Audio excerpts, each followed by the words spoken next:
الحمد لله رب العالمين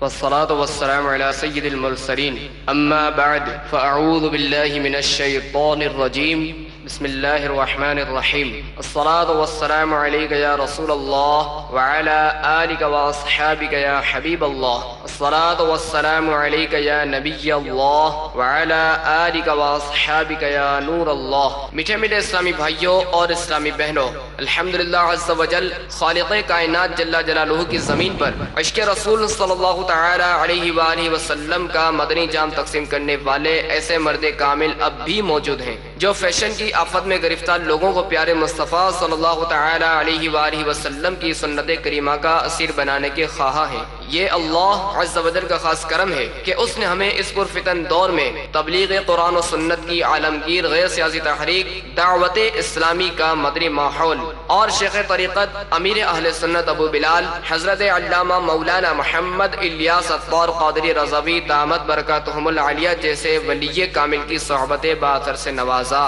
یقیناً امیر اہل سنت دامت برکاتہم العالیہ ان عظیم ہستیوں میں سے ایک ہیں جن کی مخلصانہ جد و جہد کی برکت سے ہزاروں نہیں بلکہ لاکھوں مسلمان بالخصوص نوجوان برائیوں سے تائب ہو کے نیکیوں کی راہ پر گامزن ہو چکے ہیں۔ الحمدللہ عز و جل بلا مبالغہ امیر اہل سنت دامت برکاتہم العالیہ نے اپنے سنت و بیانات کے ذریعے لاکھوں مسلمانوں کے دلوں میں مدنی انقلاب برپا کر دیا۔ الحمدللہ عز و جل مکتبۃ المدینہ ان بیانات کو آپ تک پہنچانے کی سعادت حاصل کر رہا ہے، لہذا تمام اسلامی بھائی اور اسلامی بہنیں اس بیان کو توجہ کے ساتھ سماعت فرمائیں۔ الحمدللہ رب العالمین والصلاة والسلام على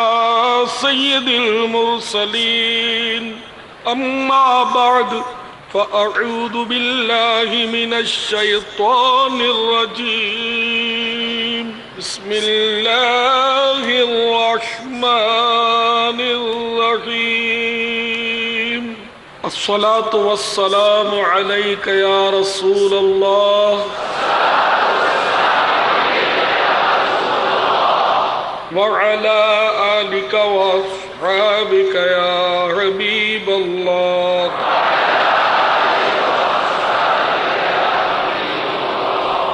الصلاة والسلام عليك يا نبي الله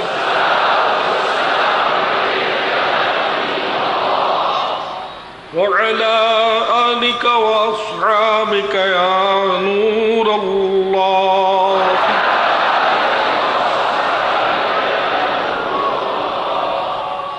میٹھے میٹھے اسلامی بھائیوں، حضرت سیدنا امام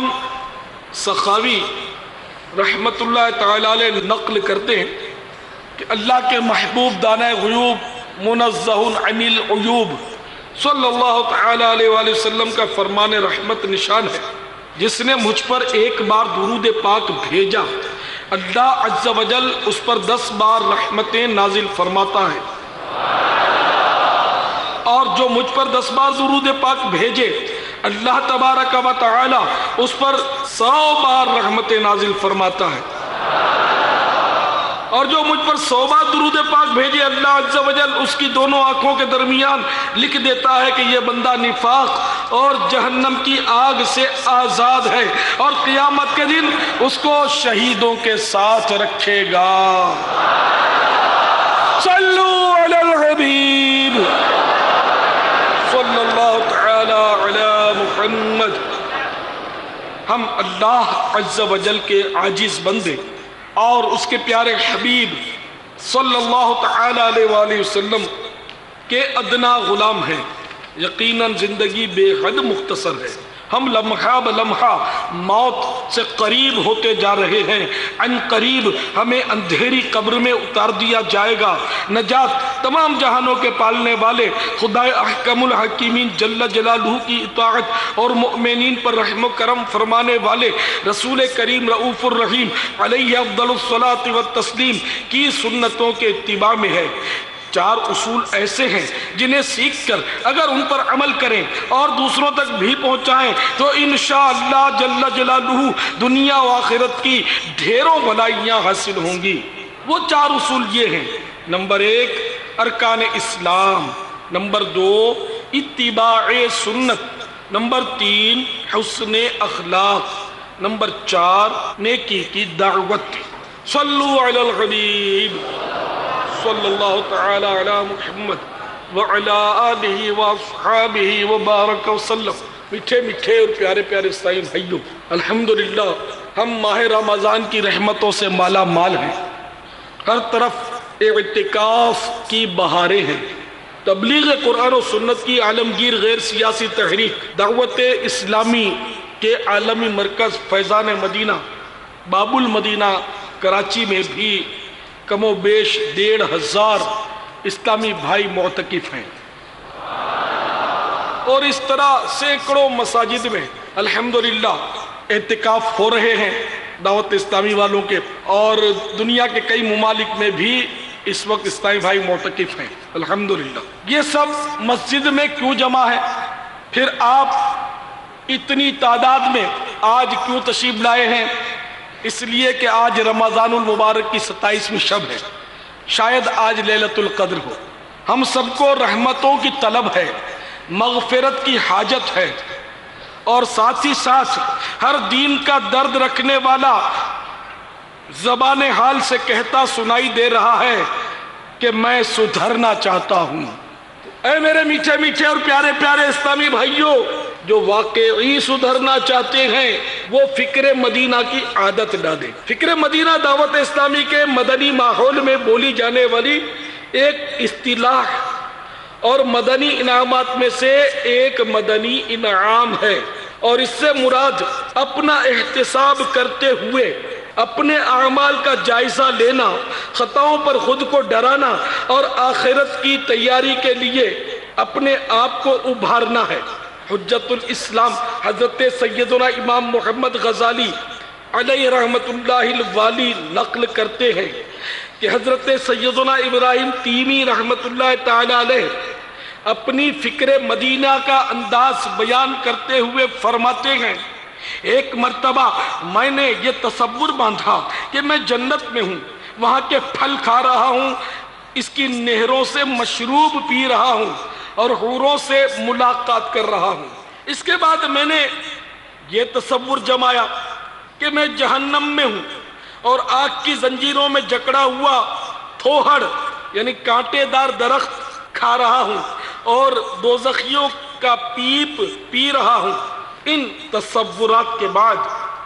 میں نے اپنے نفس سے استفسار کیا، بتا تجھے کیا چاہیے، جنت یا دوزخ؟ میرا نفس پکار اٹھا جنت. تو میں نے اپنے نفس سے کہا، لے تیری مراد پوری ہوتی ہے، مگر فی الحال تو دنیا میں ہے، ابھی جنت میں داخلہ ہوا نہ جہنم میں. اب راہ تجھے خود متعین کرنی ہے کہ جنت میں جانا ہے یا جہنم ٹھکانا ہے. لہذا جہاں تجھے جانا ہے وہاں کے لیے تو عمل کر. میٹھے میٹھے اور پیارے پیارے اسلامی بھائیوں، سمجھنے کی کوشش کیجئے کہ ہمارے بزرگان دین رحمہم اللہ کس طرح اپنے نفس کا محاسبہ کر کے اسے قابو کرنے کی کوشش فرماتے، نیز اس کی سرزنش کرتے، بلکہ بعض اوقات اس کے لیے سزائیں بھی مقرر فرماتے، اور وہ ہر وقت رب العالمین جل جلالہ سے خائف رہ کر آخرت کی تیاری کے لیے کوشاں رہتے، اور ایسوں کی کوشش ضرور ٹھکانے لگتی ہے. میرے پروردگار جل جلالہ کا ارشاد گرامی ہے، وَمَنْ أَرَادَ الْآخِرَةَ وَسَعَى لَهَا سَعْيَهَا وَهُوَ مُؤْمِنٌ فَأُولَئِكَ كَانَ سَعْيُهُمْ مَشْكُورًا. میرے آقا نعمت عظیم البرکت عظیم المرتبت پروانہ شمع رسالت مجدد دین و ملت باعث خیر و برکت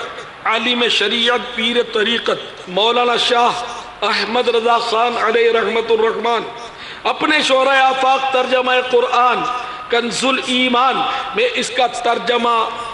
یوں کرتے ہیں، اور جو آخرت چاہے اور اس کی سی کوشش کرے اور ہو ایمان والا تو انہی کی کوشش ٹھکانے لگی. یعنی جو آخرت کی طلب میں کوشش کرتا ہے اور صاحب ایمان ہے تو اس کی کوشش ضرور ٹھکانے لگتی ہے. تو اسلامی بھائیوں، مگر آج ہماری حالت یہ ہے کہ ہم آخرت کے بجائے اپنی دنیاوی کل یعنی مستقبل کے لیے بہت غور و فکر کرتے اور اس کے لیے طرح طرح کی آسائشیں جمع کرنے کی ہردم سعی کرتے، خوب بینک بیلنس بڑھاتے، کاروبار چمکاتے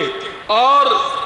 مستقبل کے لیے نہ جانے کیا کیا منصوبے بناتے ہیں۔ ہماری پوری توجہ اس بات پر ہوتی ہے کہ کسی طرح ہماری یہ دنیاوی کل بہتر ہو جائے، ہمارا دنیاوی مستقبل سنور جائے، مگر افسوس کہ ہم اپنی اصل کل یعنی آخرت کی فکر سے یکسر غافل اور اس کی تیاری کے معاملے میں بالکل کاہل ہیں۔ حالانکہ اس دنیاوی کل کے سنورنے کا انتظار کرنے والے نہ جانے کتنے نادان انسانوں کی آہ حسرت موت کی ہچکیوں سے ہم آغوش ہو جاتی ہے، اور وہ روشن مستقبل پا کر خوشیاں منانے کے بجائے اندھیری قبر میں اتر کر قعر افسوس میں جا پڑتے ہیں۔ فقط دنیاوی زندگی بہتر بنانے کے تفکرات میں مستغرق ہو کر اس کے لیے مصروف تگ و دو رہنا، اپنی آخرت کے لیے فکر و عمل سے غفلت برتنا، سابقہ اعمال پر اپنا احتساب کرتے ہوئے آئندہ گناہوں سے بچنے اور نیکیاں کرنے کا عزم نہ کرنا سراسر نقصان و خسران ہے۔ اور سمجھدار وہی ہے جس نے حساب آخرت کو پیش نظر رکھ کر اپنے نفس کا سختی سے محاسبہ کیا، گناہوں پر افسوس اور ان کے برے انجام کا خوف محسوس کیا، جیسا کہ ہمارے اسلاف کا طرز عمل رہا۔ چنانچہ حجت الاسلام حضرت سیدنا امام محمد غزالی علیہ رحمت اللہ والی نقل فرماتے ہیں کہ حضرت سیدنا ابن السمہ رحمت اللہ تعالی علیہ نے ایک بار اس طرح فکر مدینہ کرتے ہوئے اپنی عمر شمار کی تو وہ تقریباً 60 برس تھی۔ ان 60 برسوں کو 12 سے ضرب دینے پر 720 مہینے بنے۔ 720 کو مزید 30 سے ضرب دیا تو حاصل جواب 21,600 آیا۔ یوں آپ رحمت اللہ تعالی علیہ کی عمر مبارک کے ایام 21,600 بنے۔ پھر اپنے آپ سے مخاطب ہو کر فرمانے لگے، اگر مجھ سے روزانہ ایک گناہ بھی سرزد ہوا ہو تو اب تک 21,600 گناہ ہو چکے، جبکہ اس مدت میں ایسے ایام بھی شامل ہوں گے جن میں یومیہ 1,000 تک بھی گناہ ہوئے ہوں گے۔ بس یہ کہنا تھا کہ خوف خدا جل وعلا ان پر طاری ہوا اور تھر تھر کانپنے لگے۔ پھر یکایک ایک فلک شگاف چیخ ان کے منہ سے نکل کر فضا کی پہنائیوں میں گم ہو گئی اور آپ زمین پر تشریف لے آئے۔ لوگوں نے دوڑ کر دیکھا تو آپ کا طائر روح قفس عنصری سے پرواز کر چکا تھا رحمت اللہ تعالی علیہ۔ تو میٹھے میٹھے اور پیارے پیارے اسلامی بھائیوں، جو مجھے فیضان مدینہ باب المدینہ کراچی میں سن رہے ہو اور ٹیلی فون کے ذریعے پاکستان کے مختلف شہروں میں اور انٹرنیٹ کے ذریعے دنیا کے مختلف ممالک میں سن رہے ہو، خوب غور کیجئے اور دیکھیے کہ ہمارے بزرگان دین رحمہم اللہ کا انداز فکر مدینہ کس قدر اعلیٰ تھا اور وہ کس طرح اپنا محاسبہ فرماتے اور ہر دم نیکیوں میں مصروف رہنے کے باوجود اپنے آپ کو گناہگار تصور کرتے اور سدا رب تعالیٰ سے ڈرتے رہتے، یہاں تک کہ بسا اوقات خوف کے باعث بعضوں کی روحیں پرواز کر جاتی۔ مگر افسوس ہماری حالت یہ ہے کہ شب و روز گناہوں کے سمندر میں غرق رہنے کے باوجود احساس ندامت ہے نہ خوف عاقبت۔ ہمارے اسلاف رحمہم اللہ تعالی شب بیداریاں کرتے، کثرت سے روزے رکھتے، کثیر اعمال خیر بجا لاتے، مگر پھر بھی خود کو کم ترین بندہ خیال کرتے اور ہر لحظہ خوف خدا عز و جل سے گریہ کنا رہتے۔ راتیں زاری کر کر روندے تے نیند اکھیں دی دھوندے، راتیں زاری کر کر روندے تے نیند اکھیں دی دھوندے، فجری اوگنہار کہاں دے تے سب چی نیوی ہوندے. ان کی شان تو یہ ہے کہ وہ مستحبات کے ترک کو بھی سیئات سے گردانتے،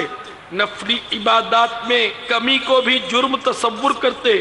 اور بچپن کی خطا کو بھی گناہ گنتے، حالانکہ نابالغی کے گناہ محسوب نہیں. چنانچہ ایک مرتبہ ایک بزرگ رحمت اللہ تعالی علیہ کسی گلی سے گزر رہے تھے کہ ایک مکان کے قریب کھڑے ہو کر زارو قطار رونے لگے. کسی نے عرض کی یا سیدی یہ گریہ وزاری کیسی؟ تو تھر تھراتے ہوئے مکان کی طرف اشارہ کر کے فرمایا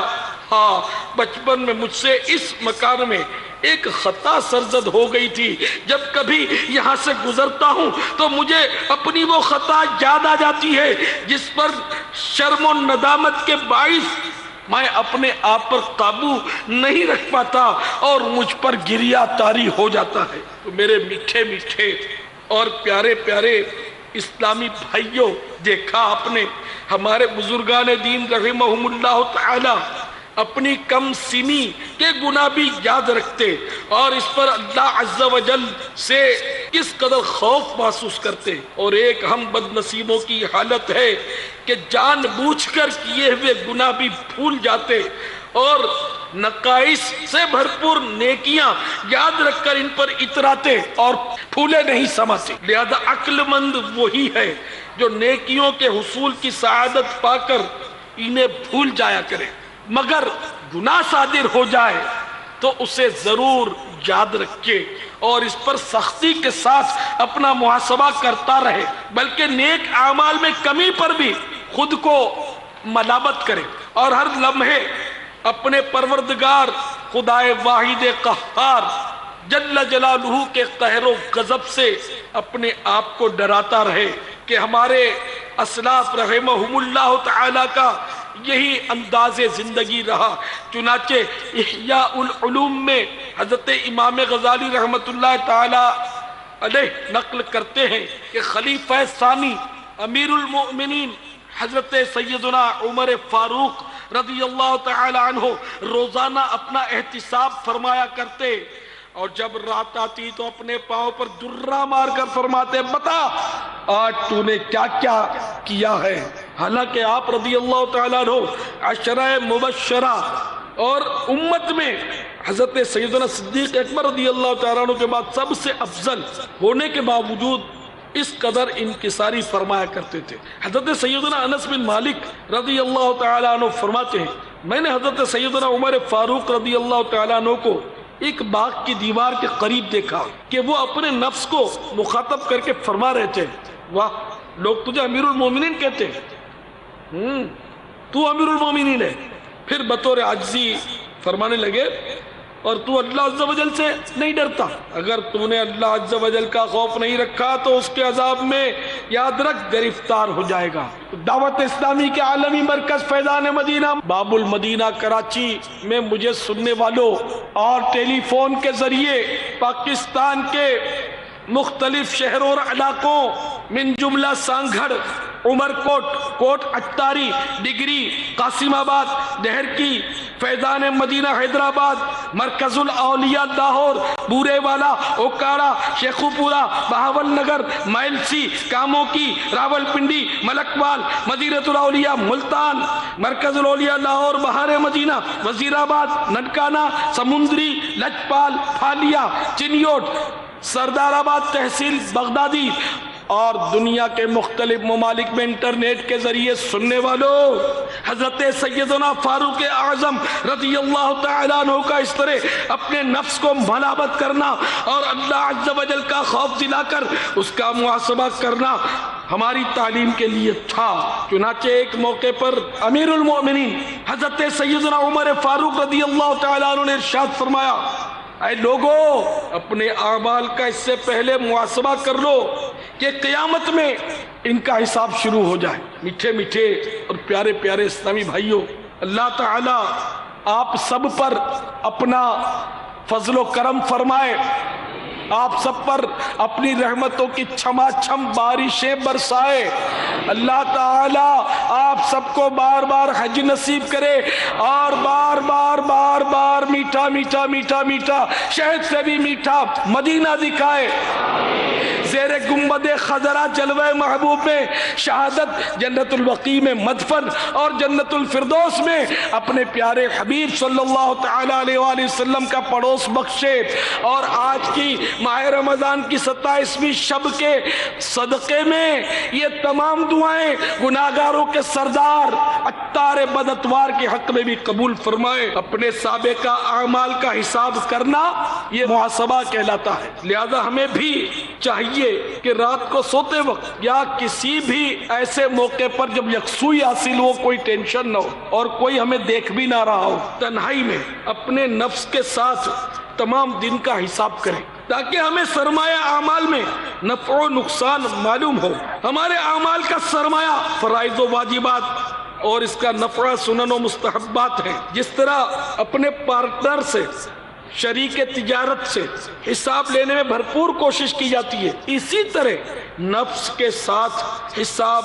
کتاب میں بہت زیادہ احتیاط اور توجہ کی ضرورت ہے کہ نفس بہت چالاک، مکار اور ہیلا باز ہے، کیونکہ نفس اپنی سرکشی کو بھی طاعت اور عبادت کے لبادے میں پیش کرتا ہے تاکہ وہ ہمیں نفع نظر آئے، حالانکہ وہ سراسر نقصان ہوتا ہے۔ صرف یہی نہیں بلکہ تمام جائز امور میں بھی نفس سے حساب طلب کرنا چاہیے۔ اگر اس میں ہمیں نفس کا قصور نظر آئے تو سختی کے ساتھ اس کا نوٹس لینا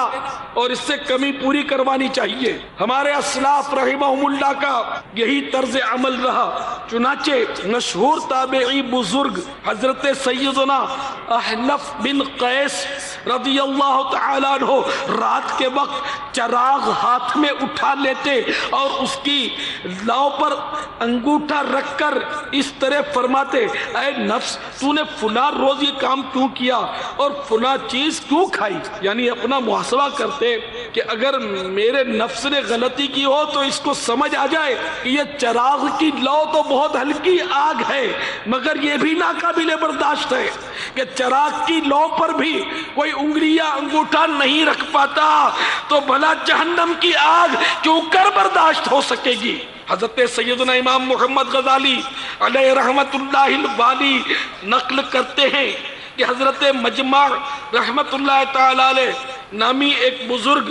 نے ایک مرتبہ اوپر نظر اٹھائی تو ایک چھت پر کھڑی عورت پر ان کی نگاہ پڑ گئی، فوراً نظر جھکا لی اور اس قدر پشیمان ہوئے کہ عہد کر لیا کہ آئندہ کبھی بھی اوپر نہیں دیکھوں گا، کہ اوپر دیکھنے میں اتنا رسک ہے کہ عورت پر نظر پڑ جاتی ہے۔ یہ اس دور کی بات ہے کہ جب پاکیزہ معاشرہ تھا، آج کل کی طرح بے حجابانہ عورات گلیوں بازاروں شاپنگ سینٹروں کی زینت نہیں بنا کرتی تھی، پھر بھی انہوں نے ہمیشہ کے لیے نظر نیچی رکھنے کا عہد کر لیا کہ نظر اوپر اٹھانے میں سراسر خطرہ ہے۔ اور آج جس طرف نظر اٹھائیں بدنگاہی کے سامان کے سوا کیا رہ گیا؟ ہم سڑک پر جا رہے ہوں، نظر اٹھاتے ہیں تو اسکوٹر پر پیچھے بیٹھ کر کوئی خاتون ہے جو بے پردہ جا رہی ہے، دائیں دیکھتے ہیں تو کوئی عورت ڈرائیونگ کر رہی ہوتی ہے، بائیں دیکھتے ہیں تو فلم کا بورڈ لگا ہوا ہے جس پر بے حیا عورت ناچ رہی ہے، پیچھے دیکھو تو کوئی چڈی پہن کر مرد آ رہا ہے کہ جس کی رانیں نظر آ رہی ہیں۔ کسی کی کھلی رانیں دیکھنا بھی گناہ، کھلے گھٹنے بھی کسی کے دیکھنے گناہ ہے جب تک شریعت اجازت نہ دے۔ تو میرے پیارے پیارے اسلام بھائیوں، آپ نے دیکھا ہمارے اسلاف کا کیسا نرالا انداز ہوا کرتا اور ان کی فکر مدینہ کتنی اعلیٰ تھی کہ غلطی سے نظر اٹھ کر نامحرم پر جا پڑی تو باوجود یہ کہ پہلی نظر جو اچانک پڑ جائے معاف ہے، پھر بھی انہوں نے اس کا راستہ بند کر دیا کہ آج تو اچانک پڑی، بار بار اٹھاؤں گا تو پھر عادت پڑے گی دیکھنے کی اور پھر بدنگاہی میں جا پڑوں گا، لہذا انہوں نے فوراً عہد ہی کر لیا کہ اب کبھی اوپر دیکھوں گا ہی نہیں، یعنی مستقلاً آنکھوں کا قفل مدینہ لگا لیا۔ دعوت اسلامی کے مدنی ماحول میں بولی جانے والی یہ اصطلاح ہے قفل مدینہ، نے زبان کو فضول باتوں سے مجتنب رکھنے کا نام زبان کا قفل مدینہ، آنکھوں کو بے ضرورت چیزیں دیکھنے، بدنگاہی سے بچانے کا نام ہے آنکھوں کا قفل مدینہ، اور ہر عضو کو اگر گناہوں سے بچایا تو ہر عضو کا قفل مدینہ۔ تو بہرحال یہ آنکھیں نیچی رکھنا یہ ہمارے آقا صلی اللہ تعالیٰ علیہ وآلہ وسلم کی سنت ہے۔ آقا کی حیا سے جھکی رہتی تھی نگاہیں، آنکھوں پہ میرے بھائی لگا قفل مدینہ، دوزخ کی کہاں تاب ہے کمزور بدن میں، ہر عضو کا عطار لگا قفل مدینہ۔ قفل تالے کو بولتے ہیں، مدینے کا تالا لگا لے، مدینے کا تالا لگ گیا تو انشاءاللہ شیطان کی چابی اس کو نہیں کھول پائے گی۔ میرے پیارے آقا صلی اللہ تعالیٰ علیہ وآلہ وسلم شرم و حیا سے اکثر نگاہیں نیچی رکھتے، یہاں تک کہ جب کسی سے گفتگو فرماتے تو اس کے چہرے پر نظریں نہ گاڑتے۔ تو انشاءاللہ جل جلالہ دعوت اسلامی کے سنتوں کی تربیت کے مدنی قافلوں میں سفر کو اپنا مقبول بنا لیں گے، اور مدنی انعامات پر عمل کرتے ہوئے روزانہ اس کا فارم بھر کے اپنے ذمہ دار کو جمع کروا دیں گے، اور اس کا انشاءاللہ اب ہمیشہ کے لیے اپنا معمول رکھیں گے، تو ہر عضو کا قفل مدینہ انشاءاللہ ملے گا۔ حضرت سیدنا ابراہیم بن ادم رحمت اللہ تعالیٰ علیہ ایک مرتبہ غسل فرمانے کے لیے کسی حمام پر تشریف لے گئے، حمامی نے آپ کو روک کر اس کا کرایہ طلب کر لیا، چارج کہہ دیا کہ اگر آپ کے پاس درم نہیں ہے تو آپ کو داخل نہیں ہونے دوں گا۔ اس کا یہ کہنا تھا کہ حضرت سیدنا ابراہیم بن ادہم رحمت اللہ تعالیٰ علیہ کی آنکھوں سے آنسو ابلنا شروع ہو گئے۔ حمامی گھبرا گیا اور فوراً عرض کی کہ حضور اگر آپ کے پاس درم نہیں تو کوئی بات نہیں، آپ ویسے ہی غسل کر لیجئے۔ تو سیدنا ابراہیم بن ادہم رحمت اللہ تعالیٰ علیہ کی مدنی سوچ پر قربان جائیے، ان کی فکر مدینہ کے صدقے اللہ تعالیٰ ہمیں مدینے میں مدفن نصیب کر دے۔ فرمانے لگے میں اس وجہ سے تھوڑے ہی رو رہا ہوں کہ میں درم نہیں دے سکوں گا، مجھے تو اس بات پر رونا آ رہا ہے کہ میرے پاس درم نہ ہو تو تو مجھے حمام میں داخل نہ ہونے دے، اگر میرے پاس نیکیاں نہ ہوئیں اور مجھے جنت میں داخلے سے روک دیا گیا تو میں کیا کروں گا؟ اور جنت تو صرف نیکوں کا مقام ہے، وہاں کا داخلہ نیکیوں سے ہوتا ہے۔ اس طرح مطلب میرے میٹھے میٹھے سائیں بھائیوں، یہ حضرات فکر مدینہ کرتے، اور یہ وہ لوگ ہیں کہ جو متقی اور پرہیزگار ہیں، جن کے سروں پر اللہ تبارک و تعالی نے ولایت کے تاج سجائے ہیں، باوجود اس کے وہ اولیاء کرام رحمہم اللہ تعالی بھائی ہمہ شرف و مرتبت کس طرح اپنا محاسبہ فرماتے اور خود کو حقیر و گناہگار ہی تصور کرتے۔ ہمیں بھی چاہیے کہ ہم بھی اپنا محاسبہ کریں اور اس مختصر سی زندگی میں اپنے اعمال کا جائزہ لیں۔ اللہ عز و جل کے نیک بندے دنیاوی مصیبت کو بھی یاد آخرت کا ذریعہ بناتے، چنانچہ حضرت سیدنا صدر الافاضل خلیفہ اعلی حضرت مفسر قرآن صاحب خزائن العرفان حضرت علامہ مولانا سید محمد نعیم الدین مراد آبادی رحمت اللہ تعالی علیہ اپنی مشہور کتاب سوانح کربلا کے صفحہ نمبر 60 پر فرماتے ہیں، حجاج بن یوسف کے دور میں دوسری بار حضرت سیدنا امام زین العابدین رضی اللہ تعالیٰ عنہ کو قید کیا گیا اور لوہے کی بھاری زنجیروں میں آپ کا تن نازنین جکڑ لیا گیا اور پہرے دار متعین کر دیے گئے۔ مشہور محدث حضرت سیدنا امام زہری رضی اللہ تعالیٰ عنہ حاضر ہوئے اور آپ رضی اللہ تعالیٰ عنہ کی یہ حالت زار دیکھ کر رو پڑے اور اپنے جذبات قلبی کا اظہار کرتے ہوئے عرض گزار ہوئے، اے امام حسین رضی اللہ تعالیٰ عنہ کے لخت جگر، اے شہید کربلا کے نور نظر، آپ کی یہ حالت مجھ سے دیکھی نہیں جا رہی، اے کاش آپ کے بدلے یہاں میں قید ہوتا۔ یہ سن کر حضرت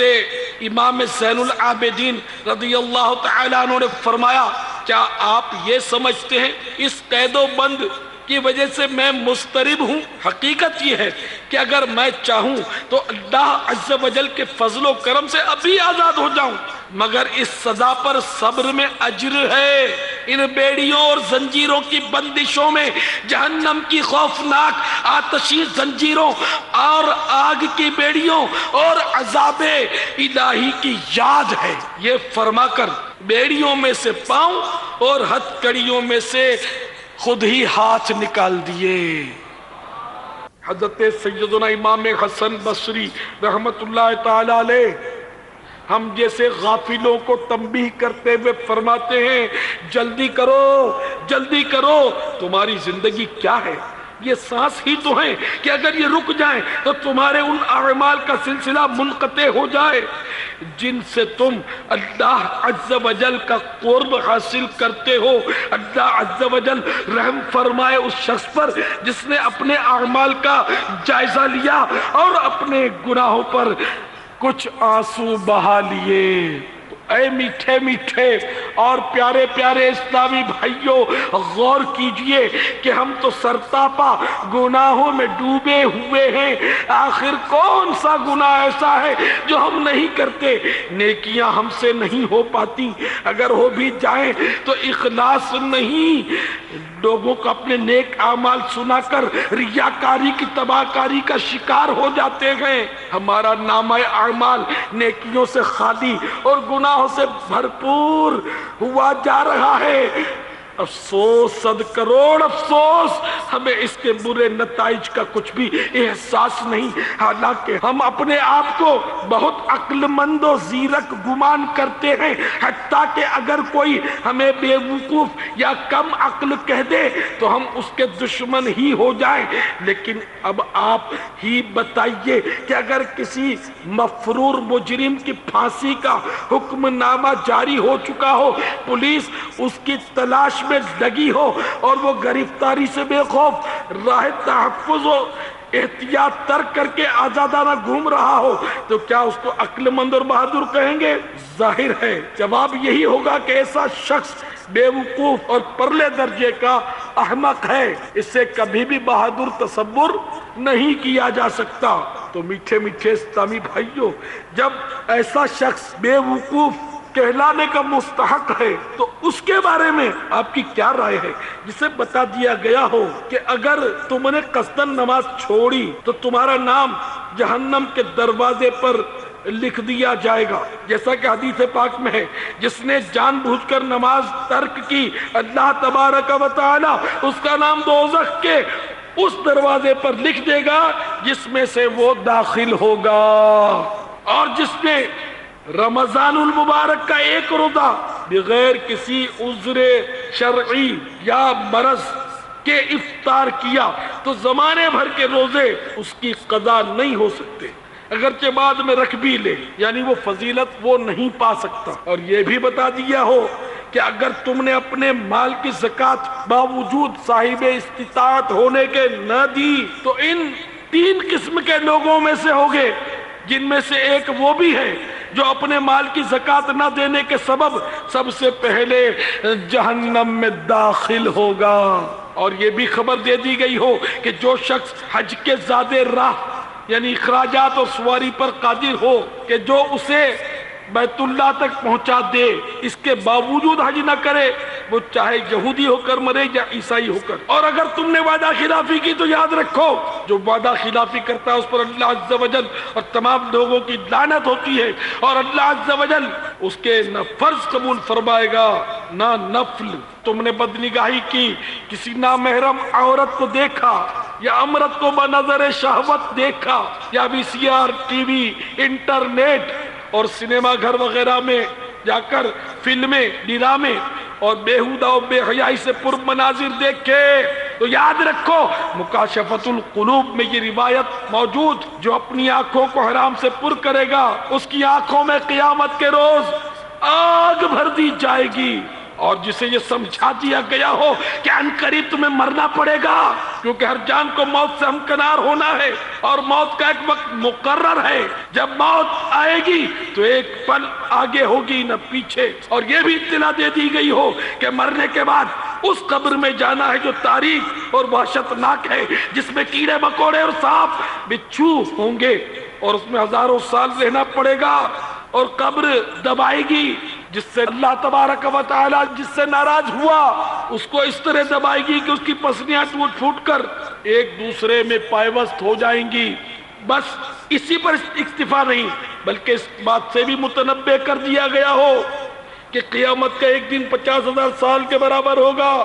زمین تانبے کی ہوگی اور سورج 1.25 میل پر رہ کر آگ برسا رہا ہوگا. پھر حساب و جزا کا سلسلہ ہوگا. نیکوں کے لیے جنت کی نعمتیں اور جن سے اللہ تعالی ناراض ہو گیا ان مجرموں کے لیے جہنم کے عذاب ہوں گے. اتنا کچھ معلوم ہونے کے باوجود اگر کوئی شخص اللہ عز و جل سے کما حقہ نہ ڈرے، موت کی سختیوں، قبر کی وحشت ناکیوں، قیامت کی ہول ناکیوں اور جہنم کی سزاؤں کا احساس نہ رکھے، غفلت کی نیند سوتا رہے، نمازیں نہ پڑھے، روزے نہ رکھے، اپنے مال کی فرض ہونے کے باوجود زکوٰۃ نہ نکالے، باوجود فرض ہونے کے حج ادا نہ کرے، وعدہ خلافی اس کا وتیرہ رہے، جھوٹ بولنا ترک نہ کرے، فلموں ڈراموں کا شائق رہے، گانے سننا اس کا بہترین مشغلہ رہے، والدین کی نافرمانی کرے، گالیاں بکنے اور اس طرح کی بے حیائی کی باتوں میں مگن رہے اور پھر بھی اپنے آپ کو عقل مند سمجھتا رہے، تو ایسے شخص سے بڑھ کر بے وقوف اور کون ہوگا؟ اور بے وقوفی کی انتہا تو یہ ہے کہ جب سمجھایا جائے تو لاپرواہی سے یہ کہہ دے کہ بس کوئی بات نہیں، اللہ عز و جل تو رحیم و کریم ہے، مہربانی کرے گا، وہ کرم فرما دے گا. یقیناً اللہ تبارک و تعالیٰ کی رحمت لامحدود ہے اور اس میں کوئی شک بھی نہیں کہ وہ رحمت فرمائے گا. لیکن اللہ تعالیٰ کی بے نیازی کا شاید آپ کو تجربہ نہیں. کیا دنیا میں آپ کو کوئی تکلیف نہیں آتی، بخار نہیں آتا، پریشانی لاحق نہیں ہوتی، تنگ دستی، قرض داری، بے روزگاری کے مناظر کبھی نہیں دیکھے؟ حادثات سے واسطہ نہیں پڑا؟ ہاتھوں پیروں یا آنکھوں وغیرہ سے معذور نہیں دیکھے؟ کیا دنیا میں تکلیفوں کے نظارے آپ کو جہنم کے عذابات کی یاد نہیں دلاتے؟ یقیناً دنیا کی تکالیف میں قبر و آخرت اور جہنم کے عذاب کی یاد ہے. چنانچہ یاد رکھیے وہ خدائے بے نیاز جل جلالہ جو دنیا میں بندوں کو تکلیفوں میں مبتلا کر سکتا ہے وہ جہنم کا عذاب بھی دے سکتا ہے. اس بات پر ذرا غور فرمائیے کہ اللہ عز و جل روزی دینے والا ہے اور بغیر وسیلے کے روزی دینے پر بھی قادر ہے. یہ آپ کا بھی ایمان ہے اور میرا بھی ایمان. پھر کیوں اس کے لیے بھاگ دوڑ کرتے ہیں؟ کیوں ایک شہر سے دوسرے شہر جاتے اور وطن سے بے وطن ہوتے ہیں؟ اس لیے کہ آپ کا یہی ذہن ہے کہ میں کوشش کروں گا تو روزی ملے گی، حرکت میں برکت ہے. تو اسی طرح اللہ عز و جل بغیر سبب کے محض اپنی رحمت سے جنت میں داخل فرمانے پر قادر ہے. لیکن جب آپ جنت کے لیے کوشش کریں گے، خوف خدا عز و جل رکھیں گے، سنتوں پر عمل کریں گے، مدنی قافلوں میں سفر کریں گے، ہر ماہ مدنی انعامات کا فارم جمع کروائیں گے، تو بفضل خدا بوسیلہ مصطفیٰ عز و جل وصلی اللہ تعالی علیہ وآلہ وسلم جہنم سے بچ کر داخل جنت ہوں گے انشاءاللہ، جو کہ حقیقی کامیابی ہے. جیسا کہ اللہ تبارک و تعالی کا قرآن پاک میں فرمان عالی شان ہے، فَمَنْ زُحْزِحَ عَنِ النَّارِ وَأُدْخِلَ الْجَنَّةَ فَقَدْ فَازَ. میرے آقا نعمت امام اہل سنت عظیم البرکت عظیم المرتبت پروان شمع رسالت مجدد دین و ملت باعث خیر و برکت عالم شریعت پیر طریقت حضرت علامہ مولانا شاہ احمد رضا خان علیہ رحمت الرحمن اپنے شعرۂ آفاق ترجمہ قرآن کنز الایمان میں اس کا ترجمہ یوں فرماتے ہیں، تو جو آگ سے بچا کر جنت میں داخل کیا گیا وہ مراد کو پہنچا. تو حقیقت میں کامیاب وہی ہے، حقیقت میں پاس وہی ہے کہ جو جہنم کی آگ سے بچا کر داخل جنت کر دیا گیا اور وہ up to date, educated, shaved, modern, بے نمازی، فیشن کا عادی، حرام روزی کمانے والا، ماں باپ کو ستانے والا، داڑھی منڈانے والا، داڑھی کو ایک مٹھی سے گھٹانے والا، رمضان کے روزے ضائع کرنے والا، شراب، ہیروئن، زنا، چوری، ڈکیتی اور جیب کاٹنے کے جرائم کا ارتکاب کرنے والا، طرح طرح کے گناہوں اور جرموں سے اپنے رب اور اس کے حبیب جل جلالہ و صلی اللہ تعالی علیہ وآلہ وسلم کو ناراض کرنے والا، اگرچہ کتنا ہی مالدار ہو، عیالدار ہو، سرمایہ دار ہو، صاحب اقتدار ہو، اگر رب ناراض، اس کے محبوب اس سے ناراض، خدا کی قسم وہ پرلے درجے کا بے وقوف اور دونوں جہاں میں وہ فیل ہے، ناکامیاب ہے، ناکام ہے، نامراد ہے۔ کامیاب اور پاس اور بامراد تو وہی ہے کہ جو اللہ تبارک و تعالیٰ کے فرمانے مبارک کے مطابق جو آگ سے بچا کر جنت میں داخل کیا گیا وہ مراد کو پہنچا۔ اے میٹھے میٹھے اور پیارے پیارے اسلامی بھائیوں، جو مجھے فیضان مدینہ محلہ سوداگران سبزی منڈی باب المدینہ کراچی میں سن رہے ہو اور ماہ رمضان المبارک کی 27ویں شب کی برکتیں لوٹنے کے لیے جمع ہوئے ہو اور ملک کے 10-20 مقامات پر ٹیلی فون کے ذریعے میرا بیان سننے والوں اور پردے میں رہ کر میرا بیان سننے والیوں اور انٹرنیٹ کے ذریعے پال ٹاک کے ذریعے دنیا کے مختلف ممالک میں میرا بیان سننے والوں، اللہ تبارک و تعالی آپ سب کا ایمان سلامت رکھے۔ اللہ تبارک و تعالی دونوں جہان میں آپ سب کو امان بخشے۔ اللہ تبارک و تعالی آپ کے رزق حلال میں برکت نصیب کرے۔ اللہ تعالی قناعت کی نعمت سے مالا مال فرمائے، دولت اخلاص عطا کرے، اپنے حبیب کا پیارا عشق رسول کی دولت لازوال نصیب کرے، بار بار حج عطا کرے، بار بار میٹھا میٹھا میٹھا میٹھا میٹھا شہد سے بھی میٹھا مدینہ دکھائے،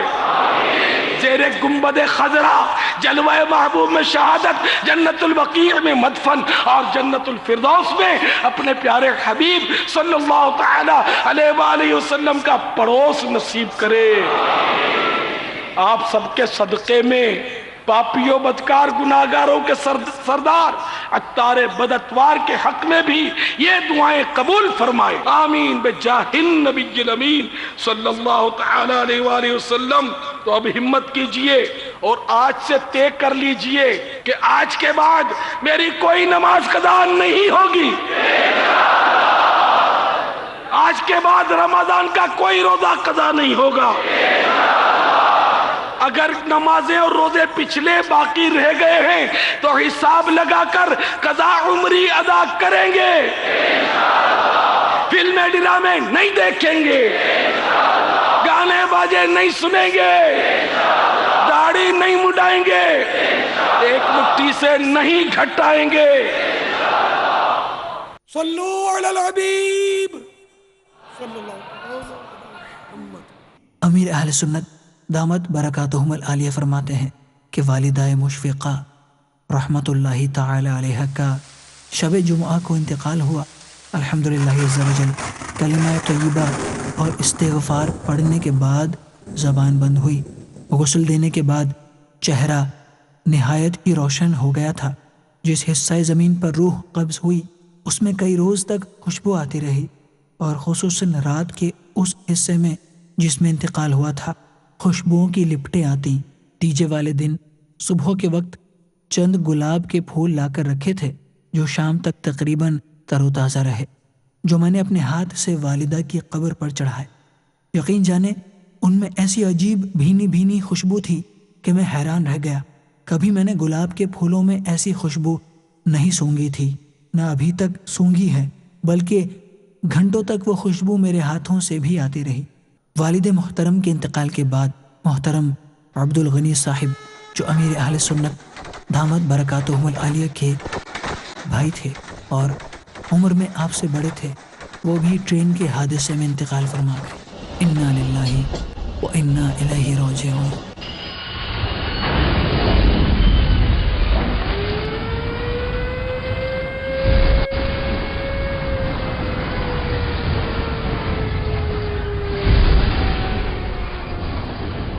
ایک نوجوان کی زندگی کا ایک بہت بڑا خوشی کا موقع، اس کی شادی ہوتی ہے، تو کچھ مدنی چینل کے ناظرین کو بتائیے کہ آپ کی شادی کس انداز سے ہوئی، اس میں کیا کیا تقاریب ہوئی، ولیمے کی دعوت کیسے ہوئی، کس ہال میں یہ سارا سلسلہ ہوا، نکاح کہاں ہوا، کس نے پڑھایا؟ بہت سارے سوال میں نے ایک ساتھ کر دیے ہیں، لیکن اگر آپ ماشاءاللہ کوزے میں دریا بند فرماتے ہیں تو اس حوالے سے، اپنی شادی کے حوالے سے کچھ بتائیے۔ میں چونکہ شروع سے جب داڑھی آئی تو رکھ لی، اور میرا رخ مسجد کی طرف تھا، تو میری شادی میں رکاوٹیں بہت تھیں، کوئی میرے ساتھ مجھے رشتہ دینے کے لیے تیار ہوتا نہیں تھا، کیونکہ میں امامت کرتا تھا اور مسجد کے مولانا کو لڑکی کون دے۔ آخرکار ایک جگہ رشتہ ہوا،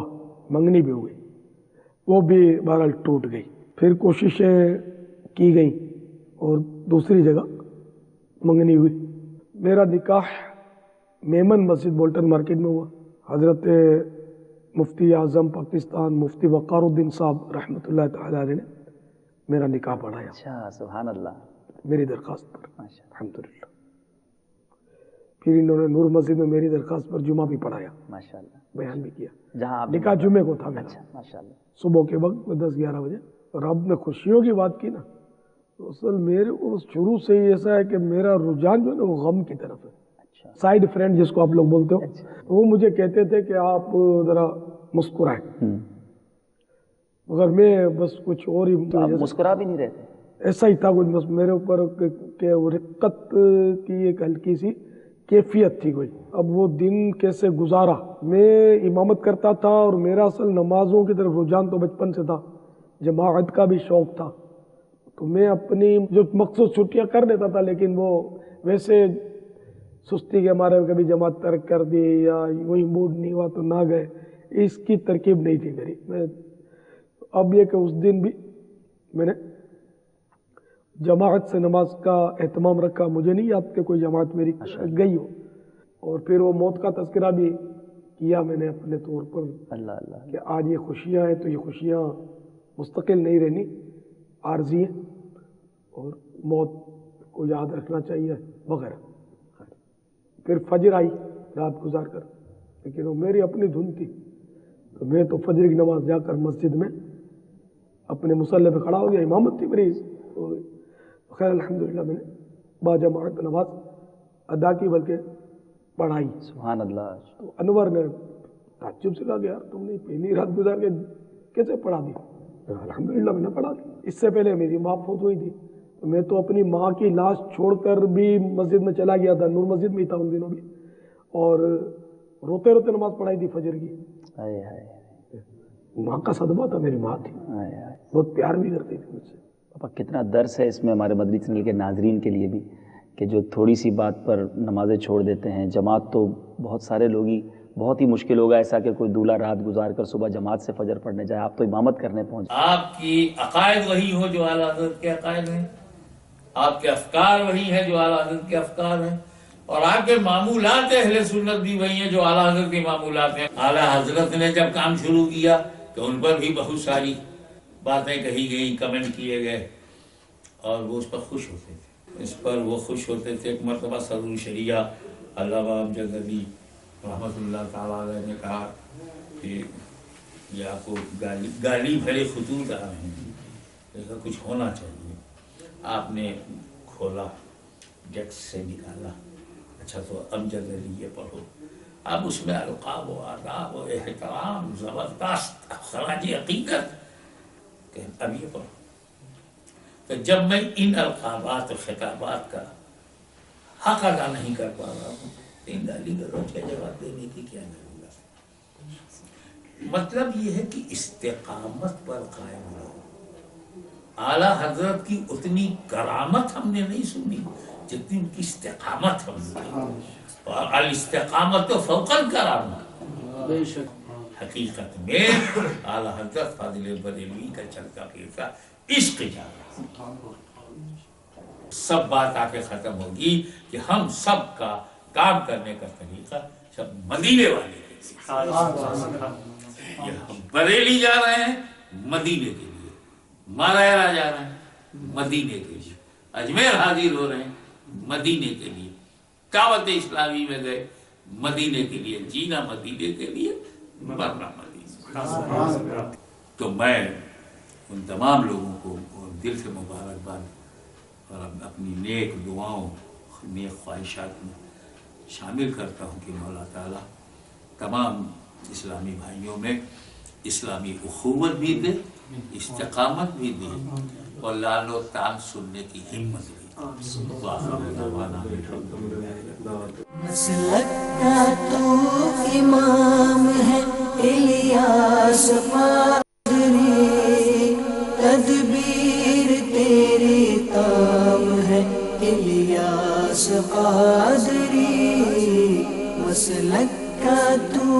امام ہے الیاس قادری، تدبیر تیری تام ہے الیاس قادری، فکر رضا کو کر دیا عالم پہ آشکار، فکر رضا کو کر دیا عالم پہ آشکار،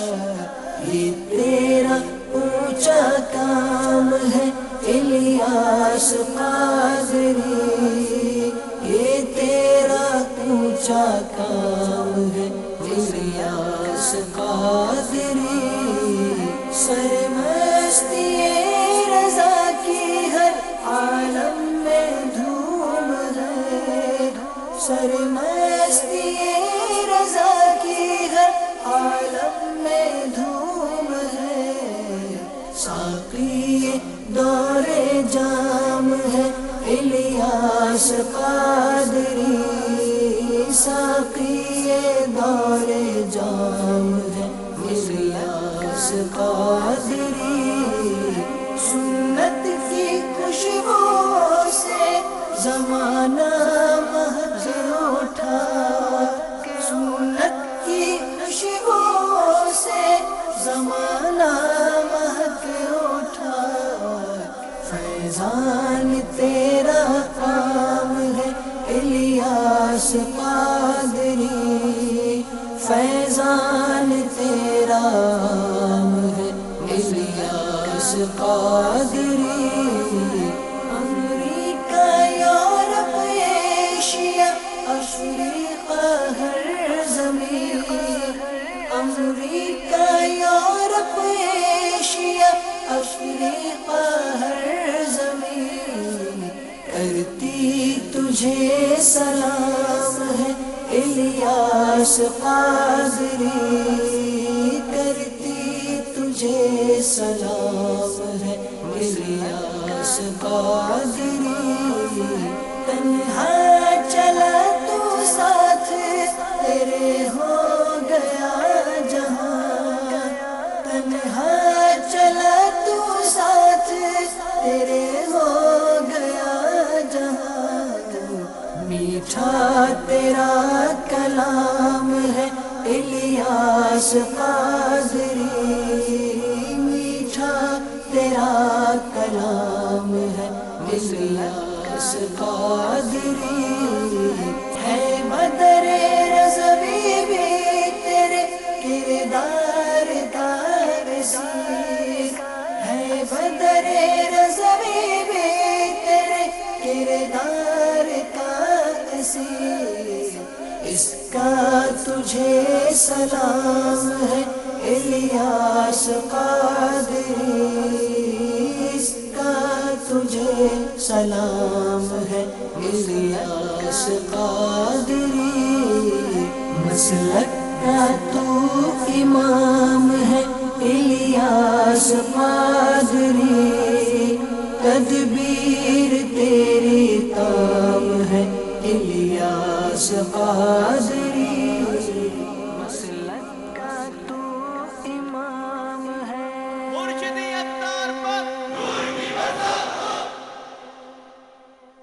حضرت مرشد ابو العباس مرسی علیہ رحمہ فرماتے ہیں، اے مرید، تیرا مرشد جو کلام، بیانات، مدنی مذاکرات، تحریرات، ملفوظات یا مکتوبات کے ذریعے تیرے دل میں بو دے تو اس کو بے ثمر یعنی بے فائدہ ہرگز مت سمجھ، کیونکہ بعض اوقات اس کلام کا ثمر یعنی فائدہ مرشد کے انتقال کے بعد ظاہر ہوتا ہے، کیونکہ اس کی کھیتی انشاءاللہ عز و جل برباد نہیں ہوگی۔ بس اے بیٹے، ہر اس بات کو جو تو اپنے مرشد سے سنے اس کی خوب حفاظت کر، اگرچہ اس بات کو سننے کے وقت تو اس کے فائدے کو نہ سمجھے۔ زیارت مرشد مرید پر لازم ہے کہ وہ اپنے مرشد کے چہرے کو ٹک ٹکی باندھ کر نہ دیکھے، بلکہ جہاں تک ہو سکے اپنی نظر نیچی رکھے، اور اس بات کے لطف کو کتابوں میں نہیں لکھا جا سکتا ہے، سالک لوگ ہی اسے چکھتے ہیں۔ قاضی ایاز رحمت اللہ تعالی علیہ نے فرمایا کہ نبی اکرم صلی اللہ تعالی علیہ وآلہ وسلم